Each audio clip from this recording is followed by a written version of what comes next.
안녕하세요. 스포츠 픽스터 바카스입니다. 저희 바카스는 국내 손가락에 꼽힐 정도로 적중률이 좋은 픽스터입니다. 매일 가장 빠르고 정확하게 프리뷰를 올려드리고 있습니다. 스포츠 분석 프리뷰는 이 영상 하나면 끝납니다. 좋아요, 구독, 좋아요 많은 성원 진심으로 감사드립니다.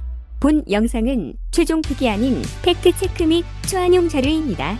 종합픽이나 최종 픽은 가족방에서 안내해드리고 있으니 참고 부탁드리겠습니다. 3월 4일 21시 30분 맨시티 대 뉴캐슬 경기 프리뷰 지금 시작합니다. 맨체스터 시티는 주말 오후에 티아드 스타디움에서 뉴캐슬 유나이티드를 만납니다. 맨시티는 이번 시즌 프리미어리그 13경기를 남겨둔 시점에서 1위 아스날의 승점 5점차 뒤져 있으며 3위 맨체스터 유나이티드와는 6점 앞서 있죠. 현재 순위는 2위 55승점 17승 3무 4패 64득점 25실점을 기록하고 있습니다. 에티하드 스타디움에서 오랜 기간 떨어져 있던 팩팀은 다음 5경기 중 4경기가 홈에서 치러지는 일정이죠. 맨시티는 현재 이번 시즌 프리미어리그에서 최고의 홈 기록을 자랑하고 있습니다. 홈에서 브렌트포드에게 2대1로 일격을 당하고 에버턴과 1대1 무승부를 기록하며 가능한 36점 중 31점을 기록했으며 총 41골을 홈에서 기록했는데 이는 어떤 팀들보다도 많은 득점입니다. 반면 뉴캐슬 유나이티드는 최근 프리미어리그 7경기에서 단 1승만을 거두며 상위권 밖으로 밀려났죠. 현재 순위는 10승 11무 2패 35득점 15실점 41승점으로 5위입니다. 맨체스터 시티는 지난 26일 오전 2시 30분 영국 본머스의 바이탈리티 스타디움에서 열린 프리미어리그 25라운드 AFC 본머스와 맞대결에서 4대1로 승리했습니다. 이로써 맨시티는 승점 55점을 만들면서 1위 아스날과 격차를 2점으로 줄였습니다. 원정팀 맨시티는 4-2-3-1 포메이션을 꺼내들었죠. 엘링 홀란이 최전방에서 득점을 노렸고 잭 그릴리시, 훌리안 알바레스, 필 포든이 공격 2선에 섰습니다. 로드리, 일카이 균도아니, 포백을 보호했고 네이선 아케, 후벤, 디아스, 마누엘 아칸지, 리코 루이스가 포백을 구성했죠. 골키퍼 장갑은 에베르손이 꼈습니다. 홈팀 본머스는 5-4-1 포메이션으로 맞섰습니다. 도미닉 솔랑케가 최전방에 섰고 아메드, 트라오레, 필립, 빌링, 헤페르손, 레르마, 당고, 와타라가 중원을 꾸렸죠. 조던 제무라 마르코스 세네시, 잭 스티븐스, 크리스 메팜, 애덤 스미스가 수비 라인을 구축했고 골키퍼 네트무라라가 골문을 지켰습니다. 선제골은 맨시티가 기록했죠. 전반 15분 균도안이 박스안으로 넣어준 공을 포든이 슈팅으로 연결했습니다. 무라라가 막아냈고 다시 홀란이 슈팅을 시도했지만 이번에는 골대를 때렸죠. 다시 튀어나온 공을 알바레스가 실수 없이 득점으로 만들었습니다. 전반 29분 맨시티가 추가골을 기록했죠. 왼쪽 측면에서 공을 잡은 균도안이 크로스를 올렸고 포든을 맞은 공은 홀란에게 흘렀습니다. 홀란은 정확한 슈팅으로 골망을 흔들었습니다. 맨시티가 3-0 스코어를 만들었습니다. 전반 45분 상대 수비수의 패스 실수를 가로챈 포든이 왼발 슈팅으로 득점을 만들었습니다. 전반전은 3-0으로 종료됐죠. 후반 6분 맨시티가 한 골 추가했습니다. 오른쪽 측면에서 올라온 크로스가 알바레스 앞으로 흘렀고 알바레스는 그대로 슈팅을 날렸죠. 공은 메팜 몸에 맞은 뒤 골문 안쪽으로 들어갔습니다. 메팜의 자책골로 기록됐습니다. 맨시티는 후반 10분 로드리와 균도안을 벤치로 불러들이고 세르히오 고메스, 칼빈 필립스를 투입했습니다. 후반 38분 본머스가 한 골 만회했습니다. 제무라가 받은 공이 박스 앞에 레르마에게 흘렀고 레르마는 정확한 슈팅으로 골망을 갈랐죠. 후반 추가 시간 3분이 주어졌지만 맨시티의 4-1 승리로 종료됐습니다. 뉴캐슬 유나이티드는 최근 승점을 안정적으로 확보하지 못하면서 4위 자리를 내주었습니다. 19일 영국 뉴캐슬에 위치한 세인트 제임스 파크에서 프리미어리그 24라운드를 가진 뉴캐슬이 리버풀에 0-2로 패했죠. 홈팀 뉴캐슬은 4-3-3 포메이션을 가동했습니다. 알미론, 이삭, 칙막시멘, 롱스테프, 조엘 린톤, 앤더슨, 트리피어, 셰어, 보트만, 버니 선발 출전했고 코프가 골문을 지켰죠. 이에 맞선 리버풀도 4-3-3 포메이션을 선택했습니다. 누네스, 가포, 찰라, 바이체티치, 파비뉴, henderson, 로버트슨, 반다이크, 고메즈, 알렉산더 아놀드가 선발로 나섰고 알리송이 골키퍼 장갑을 꼈습니다. 이른 시간 리버풀이 선제골을 넣었죠. 전반 10분 알렉산더 아놀드의 로빙 패스를 받아 누네스가 오른발로 포프를 뚫어냈습니다. 리버풀이 빠른 시간 점수차를 벌렸죠. 전반 17분 살라의 로밍 패스를 받아 각포가 오른발로 골망을 갈랐습니다. 뉴캐슬의 악재가 겹쳤죠. 전반 22분 알리송의 전방 패스를 저지하기 위해 포프가 골문을 비우고 나왔고 손으로 공을 건드렸습니다. 이에 주심은 곧바로 포프의 퇴장을 명령했죠. 한 명이 부족해진 뉴캐슬은 전반 25분 불가피하게 앤더슨을 빼고 두브라비카를 투입할 수밖에 없었습니다. 뉴캐슬은 2점을 뒤졌지만 고군분투했습니다. 전반 31분 생막시맹이 오른쪽에서 안으로 들어오며 왼발 슈팅을 날렸지만 알리송이 막아냈죠. 이후 전반 41분 뉴캐슬의 코너킥 상황에서 버니 헤더 슈팅을 날렸지만 크로스바에 맞고 나왔죠. 뉴캐슬이 조금씩 분위기를 가져왔습니다. 전반 48분 알미론이 페널티 박스 바로 앞에서 알미론이 오른발 발리 슈팅을 날렸지만 골문 왼쪽으로 빗나갔습니다. 뉴캐슬이 만회골을 누렸습니다. 후반 17분 한 번의 리버풀 진영으로 넘어온 공을 승막시밍에 따라가 슈팅까지 마무리했지만 빗나갔습니다.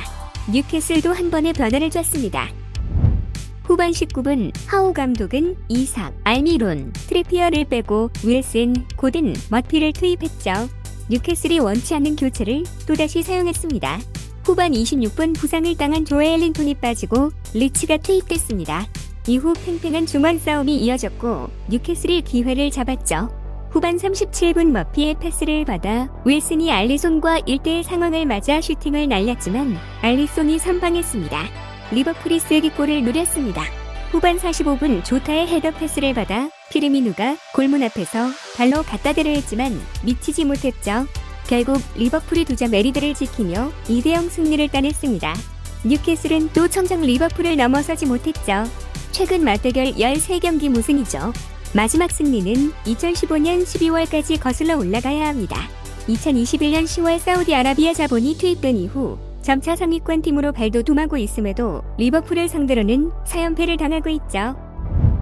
올 시즌 뉴캐슬은 리그에서 단위패를 기록 중인데 모두 리버풀전 패배입니다. 최근 흐름이 좋지 않아 이번 리버풀전 패배의 타격이 더 크죠. 작년 연말 6연승을 달리며 기세가 높았던 뉴캐슬은 현지 시간으로 12월 마지막 경기였던 18라운드 리즈 유나이티드전 0대0 무승부를 기점으로 주춤하고 있습니다. 리버풀전을 포함해 7경기 1승 5무 1패입니다. 그 사이 상위권 경쟁에서 조금씩 밀려나고 있습니다. 18라운드 이전 뉴캐슬의 순위는 3위였습니다. 한 경기 더 치르긴 했으나 2위 맨체스터 시티와의 격차는 2점에 불과했죠. 24라운드 종료 시점 순위는 한 계단밖에 내려가지 않았지만 2위 맨시티와의 격차가 11점으로 벌어졌습니다. 한 경기 덜 치른 걸 감안해도 많이 뒤쳐졌죠. 3위 자리를 내준 맨체스터 유나이티드와는 5점 차이입니다. 뉴캐슬이 주춤하면서 상위 경쟁이 더욱 뜨거워졌습니다. 시즌 초반 선두 경쟁을 벌이다 뉴캐슬에 앞서 순위가 밀려난 토트넘 호스퍼는 최근 들쭉날쭉한 흐름에도 계속 뉴캐슬을 사정권에 들 수 있게 되었죠. 뉴캐슬과 승점 4점 차이입니다. 뉴캐슬보다 2경기 더한 풀럼, 1경기 덜한 브라이턴 앤드 호브 앨비언도 기회를 노려볼 수 있는 상황입니다. 리버풀까지도 희망이 생겼습니다. 이번 시즌 심한 부진의 허덕이며 중위권으로 추락했으나 최근 지역 라이벌 에버턴, 뉴캐슬을 상대로 2연승을 거두며 반등의 계기를 마련했습니다. 5위 뉴캐슬의 승점 2점 모자란데 뉴캐슬은 한 경기를 덜 치렀죠. 맨시티 트리오 존 스톤스, 아이메릭 라포르테 및 슈테판 오르테가는 모두 큰 부상은 아니며 킥오프 전에 평가될 것입니다. 골키퍼 슈테판 오르테가는 브리스톨 시티와의 경기에서 하프타임 때 교체 아웃되었죠. 1순위 골키퍼 에베르송은 프리미어리그 100번째 클린시트를 이번 경기에서 기록할 수 있는 출전이 될 예정이며 리코 루이스는 계속해서 좋은 모습을 보였음에도 불구하고 카일 와커에게 오른쪽 수비수 자리를 내어줄 것으로 보입니다. 케빈 필립스는 지난 여름에 합류한 이후 브리스톨 시티에서 시즌 2번째 선발 출전을 했지만 토요일에는 로드리로 교체될 가능성이 높으며 베르나르도 실바 또는 일카이 김도안도 데브라이너와 함께 중앙 미드필더로 선발 출전할 것으로 보입니다. 주중에 휴식을 취한 홀란드는 줄리안 알바레즈를 대신해 다시 한번 최전방에 설 것으로 예상되며 최근 2경기에서 3골을 넣은 포드는 리아드 마레즈 또는 잭 크릴리스와 함께 양날개를 담당할 것으로 보입니다. 뉴캐슬의 경우 골키퍼 닉 포프가 EPL컵 결승전에서 한 경기 출전 금지 징계를 받은 후 복귀할 예정이며 로리스 카리오스는 교체 선수의 벤치로 떨어지거나 스쿼드에서 제외될 수 있을 것입니다. 앤서니 고드는 출전이 어렵겠지만 알랑생 막시맹을 왼쪽 측면에서 선발로 출전할 것입니다. 에밀 크래프는 뉴캐슬의 유일한 부상자이며 브루노 기마랑이스는 웸블리에서 발생한 경미한 발목 문제를 털어내고 숀 롱스태프 및 조엘 린턴과 함께 중앙 미드필드에 위치할 것으로 보입니다. 신구 5일머니 라이벌 구도를 형성 중인 맨체스터 시티와 뉴캐슬 유나이티드. 지난 8월 맞대결에서 3대3 무승부를 거둔 바 있는 두 팀은 최근 상반된 양상을 보이고 있습니다. 맨시티는 최근 리그 내 경기에서 3승 1무를 기록 중이고 동일 기간 뉴캐슬은 3무 1패로 부진한 가운데 리그컵 결승에서도 패배했죠. 맨시티의 홈구장 에티하드 스타디움에서 펼쳐질 이번 경기에서도 많은 득점이 나올지 주목됩니다. 이번 경기에서 가장 눈에 띄는 관전 포인트는 맨시티의 창과 뉴캐슬의 방패 맞대결이죠. 득점 1위 엘링 홀란드와 도움 1위 케빈 데브라위너를 앞세운 맨시티는 64득점으로 부문 선두를 딸리고 있죠. 뉴캐슬은 에디 하우 감독의 지휘하에 리그 최소인 15실점만을 허용하며 단단한 수비를 자랑 중입니다. 뉴캐슬은 수문장 닉 포프를 중심으로 리그 23경기 중 12경기에서 클린시트를 기록했죠. 3골씩을 주고받았던 직전 맞대결에서는 한 골 1도움을 기록한 로드리와 전반에만 2도움을 올린 알랑, 생, 막시맹의 활약이 빛났죠. 새 시즌 연속 프리미어리그 우승을 노리는 맨시티는 아스날과 벌어진 격차를 줄이고자 합니다. 원정 5연전을 소화한 뒤 홈으로 돌아온 맨시티는 뉴캐슬을 상대로 프리미어리그 맞대결 홈 13연승을 기록 중이죠. 올 시즌 27골을 터뜨린 홀란드가 또다시 득점포를 가동하며 득점왕 굳히기에 돌입할지 주목됩니다. 한편 리그 5경기 연속 실점을 허용한 맨시티의 수비진이 6경기 만에 클린시트에 성공할지도 관전 포인트입니다. 뉴캐슬은 4위 자리를 되찾기 위해 이번 경기에서 승점 3점을 노리죠. 승점 45점의 4위 토트넘의 4점 뒤처진 41점을 기록 중이지만 두 경기를 덜 소화한 만큼 앞으로의 성적이 중요합니다. 뉴캐슬이 프리미어리그에서 마지막으로 거둔 맨시티 원정 승리는 0-0-1 시즌 첫 맞대결이었던 2000년 9월이었죠. 토트넘을 맹추격 중인 뉴캐슬이 23년 만에 맨시티 원정에서 프리미어 리그 승리를 거둘 수 있을지 관심이 모입니다. 뉴캐슬은 에티하드 원정에서 회복력 있는 경기력으로 대응하기를 열망할 것이지만 그들은 지난 두 경기에서 무득점에 그치며 아쉬운 마무리를 보여주었습니다. 시즌 중반을 돌며 뉴캐슬의 지친 모습이 여러 곳에서 노출되고 있죠. 이 경기 또한 그 부분이 발목을 잡을 것으로 보입니다. 다음은 예상 선발 라인업과 예측입니다.